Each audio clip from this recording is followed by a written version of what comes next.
From the headquarters of Telesur English in Quito, Ecuador, this is From the South, and I'm Jose Daniel Lopez.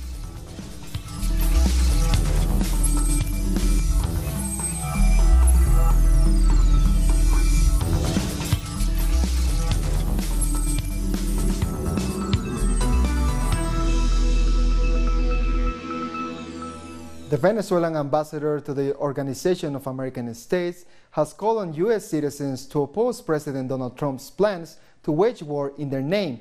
He also condemned the administration for pretending to provide aid while stealing resources from the Venezuelan people. Samuel Moncada was speaking at a special OAS session on Friday to discuss the situation in Venezuela. These are the same players, the same tricks, the same pretensions of being concerned for those who suffer. One day they express concern for Venezuelan children, and then the next they say they will invade us to bring in help. They are going to kill us, to save us. They are going to bomb us in order to feed us. This is colonial humanitarianism that offers relief but ends up selling conquest. Yesterday, President Trump declared a state of emergency on the U.S.-Mexico border. Does that mean he will send food and medicine to migrants at the border? No, it means he will build a wall.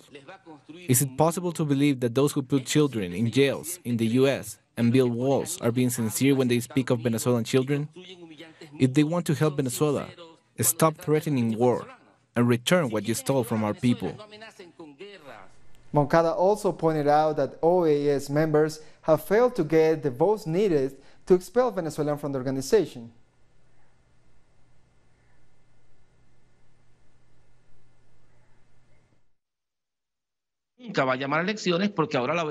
They are not going to call for elections because the OAS is now saying it's not possible. The only way elections in Venezuela. That tale was woven to justify elections not being called in Venezuela, to keep the hard. A resolution approved by the OAS General Assembly where 24 member states vote for the suspension of the Venezuelan rights in this organization. And after his speech on the OAS on Friday, today the Venezuelan ambassador to the UN gave an exclusive interview to Telesur. They are not going to call for elections because the OAS is now saying it's not possible to call for elections in Venezuela. That tale was woven to justify elections not being called in Venezuela, to keep the hard dictatorship with no separation of powers, without a constitution, supported by the OAS. That's another lie that we burst yesterday. But the main problem here is the war. Everything they said and up until now, the theft, the OAS, elections, humanitarian aid, that's all to do with mobilizing war, mobilizing military forces to provoke a war. They are mounting what they call a cause for the war, and they are selling it to the media and to these countries to justify that they are Venezuela's saviors, going to war against Venezuela's people. It's more than a big lie. It's a perverse plan, evil, criminal. And the same U.S. war criminals are doing it, the same who are responsible for planning the Iraq war in 2003.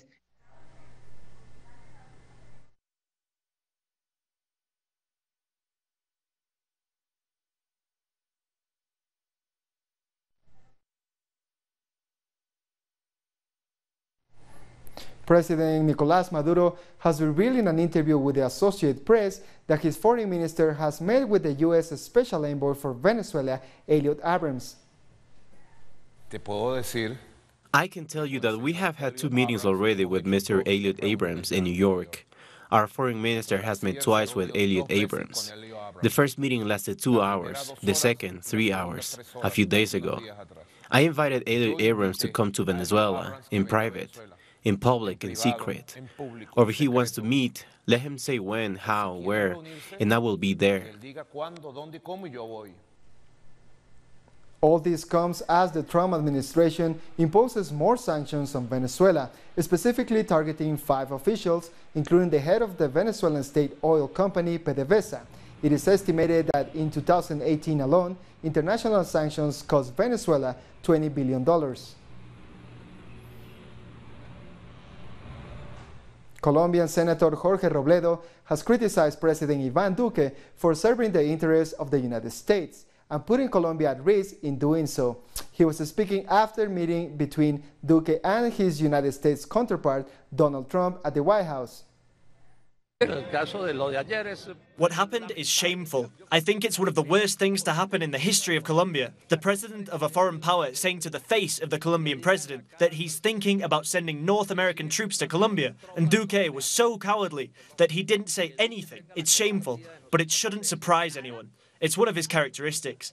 I'm angry because if the United States sets Venezuela ablaze, Colombia could go up in flames as well. No one who loves Colombia can think about Venezuela in such an irresponsible way. I hope that Venezuela's issues are resolved, but that they're resolved peacefully through agreements between themselves, and that Colombia isn't put at risk, because we don't have any responsibility in this. When they talk about gringo troops coming here to attack Venezuela from here, it's demented behavior from Mr. Trump, and Mr. Duque keeps his mouth shut, completely submitted to a foreign power. I think that the attitude that President Duque has taken is the worst of any president in the history of the Republic of Colombia. Constitutional territory is sacred.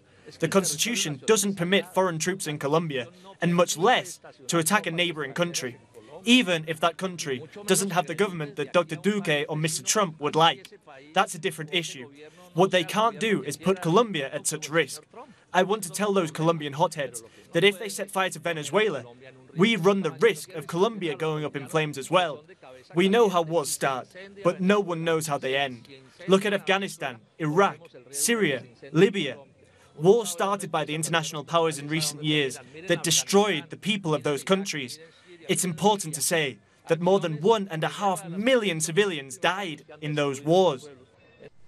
Now to Nigeria, where the Electoral Commission has postponed elections due to be held on February 16. In a press briefing, the Independent National Election Commission chairman said presidential and National Assembly elections have been pushed to February 23rd, while Governor, Assembly and Council elections will be held on March 9th.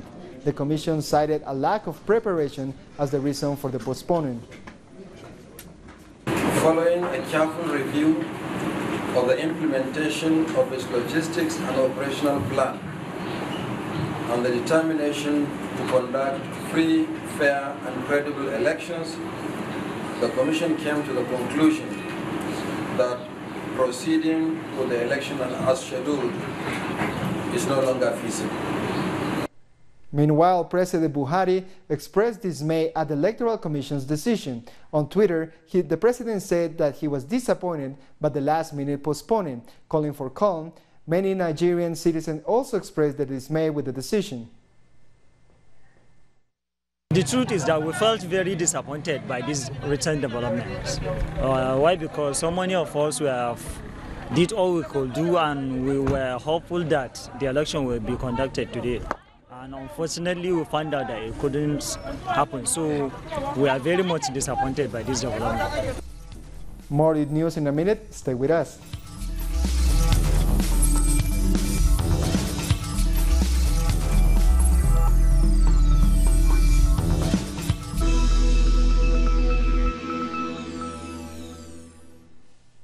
Welcome back. In Haiti, President Jovenel Moïse has made a call for dialogue after 8 days of violent protests that have left at least 7 people dead. Moïse says he will try to reestablish peace and stability. We are listening to the people, and a package of measures has been taken by the government. I asked the Prime Minister to come and explain them and apply them quickly to relieve our misery. And capital Port-au-Prince has partially returned to normality after days of turmoil. Still, opposition parties are urging for the resignation of the president and say more demonstrations might be called. Our correspondent in Port-au-Prince, Pablo Perez, has the latest. After 9 days of intense activity in Port-au-Prince, the Haitian capital, we can now see normal circulation of traffic again, as was the case on February 14th. People are back on the streets again. They have been secluded for fear of violent actions during several demonstrations here in the capital. However, the blockades are still up in many parts of the city, and many demonstrations are planned in different parts of the 10 different departments of this Caribbean Republic. We know that in Jacmel, 2 hours from here, a big protest will take place not only against economic conditions, inflation, the price of oil rising, and also what they call U.S. and French intervention in national issues, but also for the high number of victims of the latest demonstrations. These are the people's demands against President Jovenel Moïse, whom after 8 days finally spoke to his people. Opposition and social organizations saw his silence while the Haitian people were suffering as wrong. This is the situation on the Caribbean island. Jamaica's government has rolled out plans to improve access to housing. The country's Governor General says home ownership will be possible for Jamaicans this financial year. The National Housing Trust is delivering on its policy direction to build more houses for Jamaicans. By providing greater access to funding and driving the creation of more housing solutions to the market, the NHT will be increasing its thrust to make home ownership a reality for more Jamaicans in 2019, 2020 and beyond. The Salvadorian Supreme Electoral Court has given President-elect Nayib Bukele his credentials after he won the elections earlier this month. Bukele won 54% of votes and brought an end to the traditional two-party system in the country. International missions oversaw the elections, which went by with no major incidents. Mexico has vowed to do whatever it takes to prevent further credit downgrade of a state oil company, Pemex. The government will infuse $3.6 billion into the company by reducing taxes and refinancing debt. We will take Pemex forward. It will be a company that is productive, a company that will have profits, a well-rounded business. It could be the best business in the world, but corruption has squeezed it clean. In the Argentina region of Jujuy, people have threatened not attending an age-long carnival due to taxes imposed by the government. The Comparsas Carnival, made up of special musical groups from the region, have rejected the mandatory taxes imposed on them by the government. Our culture was free before. We celebrated the festivity for free. We had music groups, orchestras. If a DJ came to the festival, we paid a tax for the music. But now we have to pay a lot of taxes, and we do not have that much money. We have always been modest people who invite others for a glass of wine. But now we cannot invite anyone. I don't understand why they are doing this to us. People have been protesting outside government offices, demanding that Law 155 that sets forth the tax be repealed. The government has a law that basically bans small comparsas, music bands, participating in the carnival. Then we see the adverts showing bigger bands and the government allowing them to play in different places around the city. But they ask us to pay a lot of taxes. We have decided not to celebrate the carnival if the law is not abolished. Apart from taxes, the government is also asking the comparsas music groups to pay for private security, doctors and chemical toilets. I think the government does not want to celebrate the carnival. Each year, it gives us something new. Now we have reached a point where we cannot celebrate anymore. There are people who cannot afford to pay. So there's not going to be a celebration. They have taken part of our culture away, something celebrated by our parents and grandparents. Celebrations in Jujuy begin by purging evil. A diverse group of people go around the town dancing to traditional music. This is for being in harmony with the earth, with different Quechua gods such as Pujay, Tata Inti or Tata Huayra. Also with the grandfather fire and grandmother water. It is harmonious for us and others. It is family gathering. That is carnival for us. Following the protest, demonstrators were promised talks with the government and vowed to report on the government's final decision. After his speech at the OAS on Friday, today the Venezuelan ambassador to the UN, Samuel Moncada, gave an exclusive interview with Telesur. They are not going to call for elections because the OAS is now saying it's not possible to call for elections in Venezuela. That tale was woven to justify elections not being called in Venezuela, to keep the hard dictatorship with no separation of powers, without a constitution, supported by the OAS. That's another lie that we burst yesterday. But the main problem here is the war. Everything they said up until now, the theft, the OAS, elections, humanitarian aid, that's all to do with mobilizing war, mobilizing military forces to provoke a war. They are mounting what they call a cause for the war, and they are selling it to the media and to these countries to justify that they are Venezuela's saviors, going to war against Venezuela's people. It's more than a big lie. It's a perverse plan, evil, criminal. And the same U.S. war criminals are doing it, the same who are responsible for planning the Iraq war in 2003. Moncada also spoke about the United States Congress being against intervention and about U.S. domestic politics. Mire, el Congreso de Estados Unidos tiene varias facciones. The U.S. Congress has many factions, and Trump's government is trying to remove the need to authorize war. It's a problem of domestic politics. If they try to take on Venezuela, the Republicans game Florida with Cubans and other people living in Miami. If they win Florida, they keep Trump as president. It's a game of domestic policy. Venezuela means parts of Florida vote for Trump, allowing him to win the election in 2020. And Democrats always support invasions. But now, they don't know how to support Trump and the invasion. They have this trouble.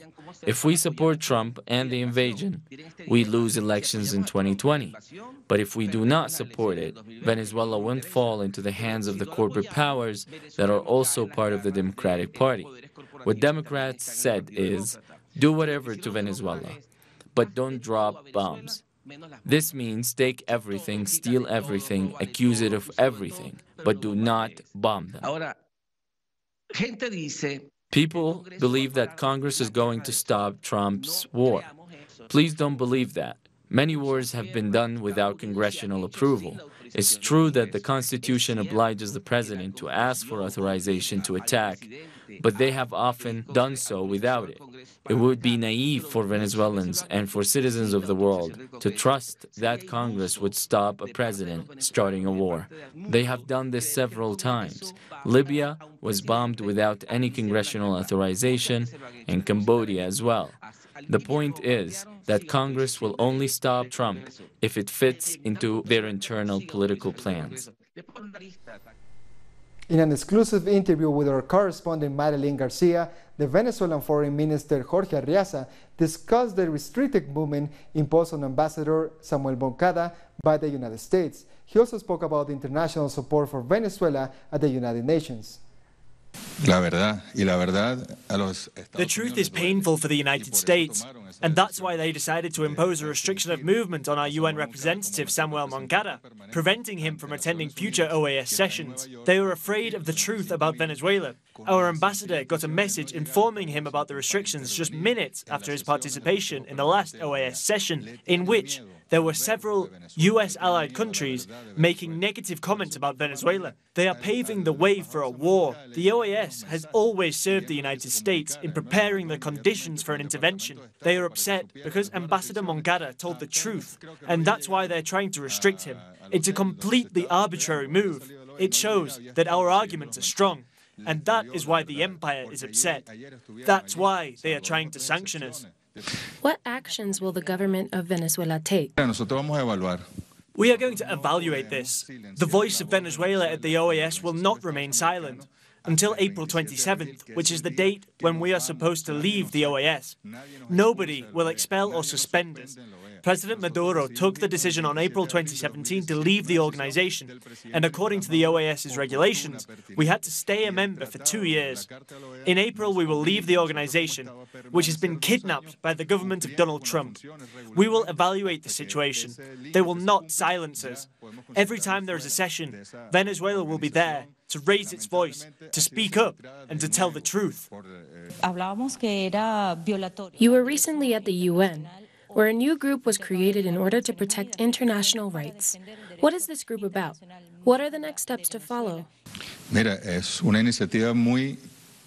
It's a good initiative, inspired by non-aligned countries to moderate political positions and to respect international rights. This initiative was created during the last UN session in which we participated. The group was created not only to defend Venezuela, but also to defend the Charter of the United Nations, to respect the principles of international rights, to defend peace, to protect the self-determination of peoples, to respect sovereignty, and to support equality between nations. That's what this group is about. However, it should not be necessary, as we all signed the UN Charter, including the United States, and we must respect it. But unfortunately, they are constantly violating these international agreements, and that's why this group was created. It began with 25 countries, and more are joining. This wasn't a Venezuelan initiative. It was proposed by several non-aligned countries. I'm happy about this collective reaction, because when US hegemony and unilateralism tries to destroy international rights and provoke a war, like in the case of Venezuela, that is when multilateralism and solidarity stands up to stop the beast.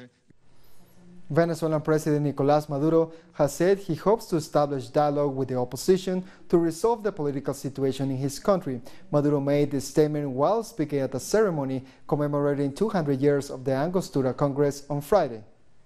Entire forces have been deployed, based on a strategic plan. As General Padrino said, this hasn't been done before. These drills allow us to see ourselves on the field, and how to correctly apply the strategic concept of war fought by the entire population, which in certain circumstances already planned for may be necessary so that the armed forces can preserve peace, and that any kind of invading enemy will hurt us as little as possible, so that we can protect our people.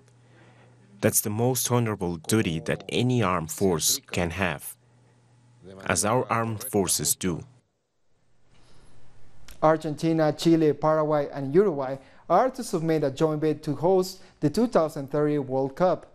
This bid faces competition from Morocco and potentially several other joint bids, including one from Britain and Ireland. A while ago, I proposed to the presidents of Argentina, Uruguay, and Paraguay to add Chile and submit a joint bid to host the 2030 World Cup. The three countries accept, and we will apply together. And Chile, after almost 70 years, will once again have the opportunity to organize a football World Cup. Time for a second break. We'll be back in a minute.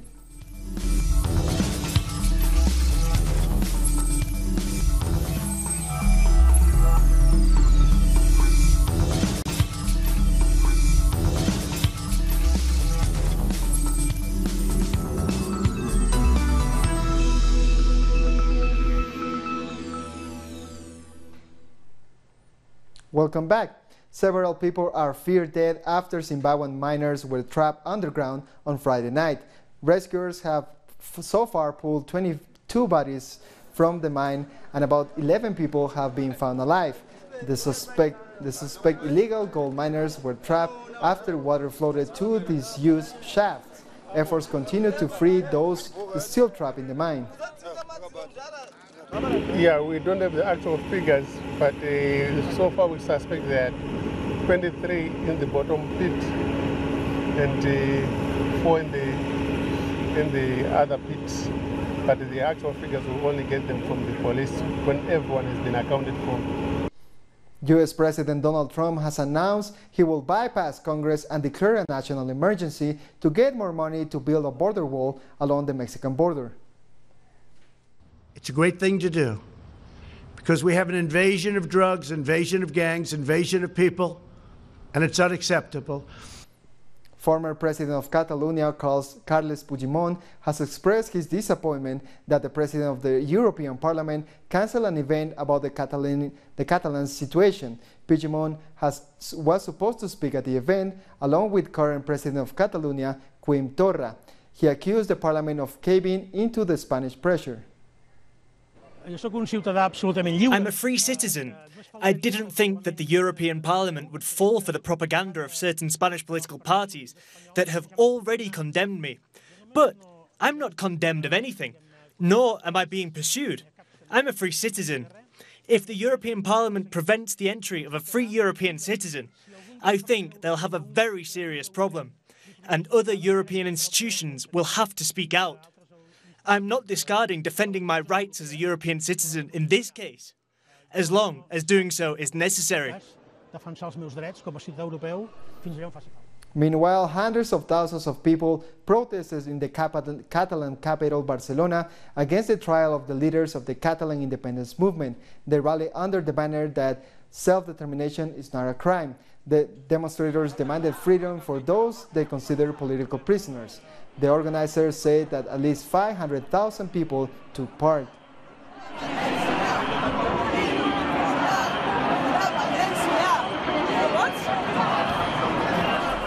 And with this story, we come to the end of this news brief. You can find these and many other stories on our website at telesurenglish.net. And don't forget to follow us on social media, Facebook, Twitter, and Instagram. For Telesur English, I'm Jose Daniel Lopez. Thank you for watching.